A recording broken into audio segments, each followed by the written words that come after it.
শ্যামল আমি একটি কবিতা বলছি। কবিতার নাম গোপচুরি, কবি সুকুমার সেন। হেড অফিসের বড় বাবু, লোকটি বড় শান্ত, তার যেমন মাথার ব্যায়াম কেউ কখনো জানতো। দিব্যি ছিলেন খুশ নজাজি, চেয়ারখানে চেপে একলা বসে ঝিমঝিমে হঠাৎ গেলেন খেপে।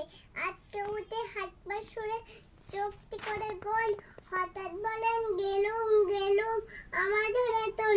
তাই শুনে কেউ বুদ্ধি ডাকে, কেউ বা হাঁকে পুলিশ, কেউ বা বলে কামড়ে দেবে সাবধানেতে তুলিস। ব্যস্ত সবাই এদিক ওদিক করছে ঘোরাঘুরি। বাবু হাঁকেন ওরে আমার গোপ গিয়েছে চুরি। গোপ হারানো আজব কথা, তাও কি হয় সত্যি? গোপ চুরা তো তেমনি আসে কামিনী এক রত্তি।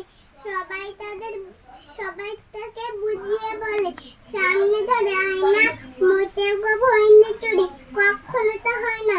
জেগে গুনতে এলে বেগুন, তেরে বলেন তিনি, কারো কথা ধার ধারি নেই, সব বেটাকেই চিনি।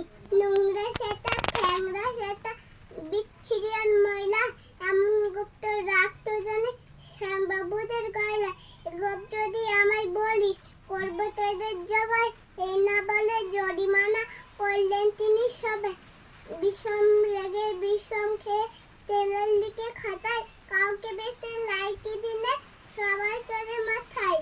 অফিসের বাদরগুলো মাথায় খালি গোবর, গোপচুর যে কোথায় গেল কেউ রাখে না খবর।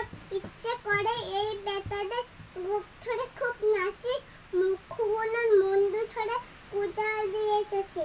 বুককে বলেন তোমার আমার, গুপ্তি করো কিনা, গোফের আমি গোফে তুমি, তাই দিয়ে যাচ্ছে না।